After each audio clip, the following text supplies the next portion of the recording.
আসসালামু আলাইকুম ওয়া রাহমাতুল্লাহি ওয়া বারাকাতুহু। প্রিয় শিক্ষার্থীগণ, আমরা আলোচনা করছিলাম ইসিমের ইআরাব নিয়ে। তো আজকে আমরা জানবো অবস্থা ভেদে ইআরাব দেওয়ার নিয়ম অনুযায়ী ইসমে মুতামাক্কিন বা ইসমে মুআরাব 16 প্রকার। এই 16 প্রকারকে আবার 9 পদ্ধতিতে ভাগ করা হয় এবং এই 9 পদ্ধতির সব 3টা পদ্ধতি হলো ইআরাব বিল হারাকাত, ইআরাব বিল হুরুফ, 3 নম্বর হলো ইআরাব বিল হারাকাত তাকদিরিয়া ওয়াল হুরুফ তাকদিরিয়া।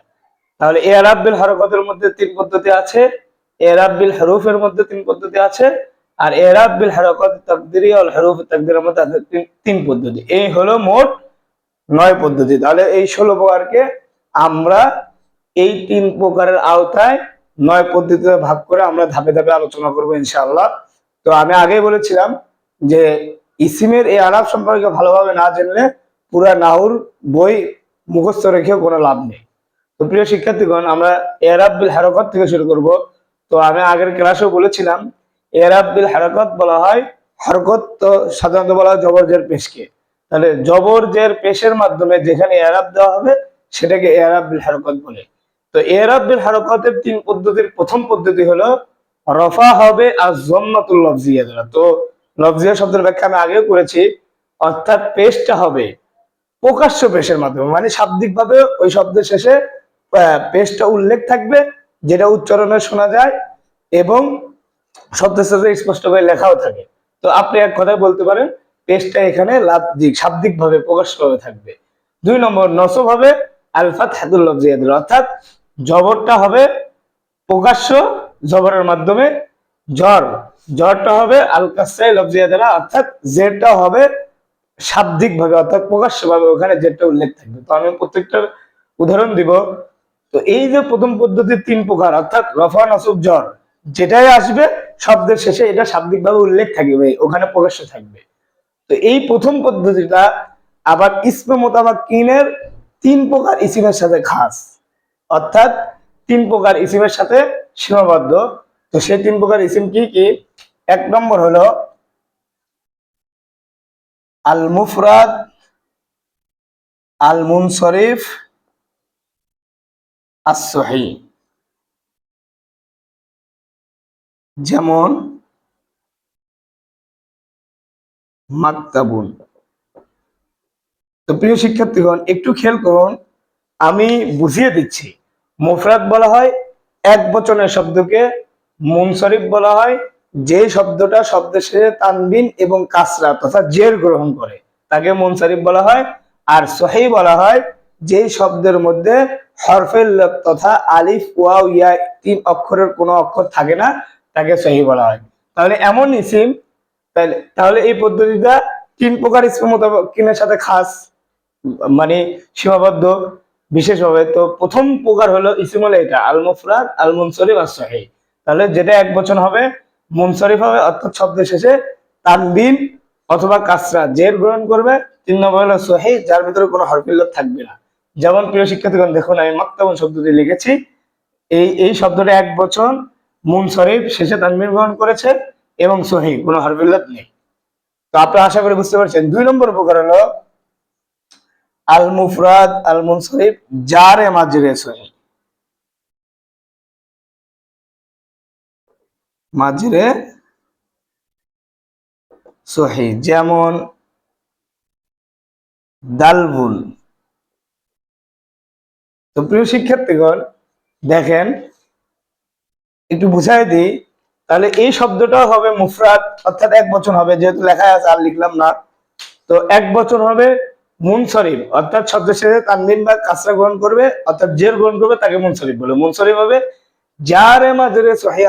অত আসলে কি জারে মাজরে সহিহ মানে হইলো যে এই শব্দটা আসলে সহি না, তবে দেখতে সহিহের মতো। কেন? দেখুন একটু খেয়াল করে, এই শব্দের ভিতরে কিন্তু হরফিল্লত আছে। তাহলে আসলে কি এটা সহি? সহি না, কিন্তু এটা দেখতে সহির মতো। অর্থাৎ সে এরাব গ্রহণ করার ক্ষেত্রে, সহির ক্ষেত্রে যেরকম এরাব গ্রহণ করার ক্ষেত্রে কোনো ঝামেলা হয় না, এই মুফরাদ মুনসরিফ জারে মাঝে সহি, যেটা দেখতে সহির মতো, এই শব্দটাও কি করবে না, এরাব গ্রহণ করতে কোনো ঝামেলা করবে না। তো দেখুন, এই যে এখানে আমি শব্দ লিখছি যা দালবুন, এগুলা আমি ফেল দিয়ে উদাহরণ দিয়ে দেখাবো যে আসলে এরা গ্রহণ করতে কোনো সমস্যা করছে না। তো 3 নম্বর প্রকার, এই যে প্রথম পদ্ধতিটা 3টা প্রকার ইসিমের সাথে খাস হবে বিশেষভাবে, তো 2 প্রকার লিখছি, এখন আমরা এই 3 নম্বর প্রকার লিখবো। কি হবে? আল জামউ, জুমা হবে। আল মুকাসসার, জুমায় তাকসির হবে। আর সহি, সহি হবে। তো প্রিয় শিক্ষার্থীগণ, আমি জুমার আলোচনা কিন্তু পূর্ববর্তী একটা ক্লাসে করেছিলাম। জুমা 2 প্রকার, জুমায় তাকসির, জুমায় সালে। তো জুমায় তাকসিরকে মূলত জুমায় মুকাসসার বলে, আল জামাল মুকাসসার বলে, অর্থাৎ মুফরাদ এক বচনের রূপকে ভেঙে চুরে যে জুমা গঠিত হয় তাকে জুমায় মুকাসসার বলে। এবং সহি, ওই শব্দটার ভিতরে কোনো হরফে ইল্লত থাকবে না। যেমন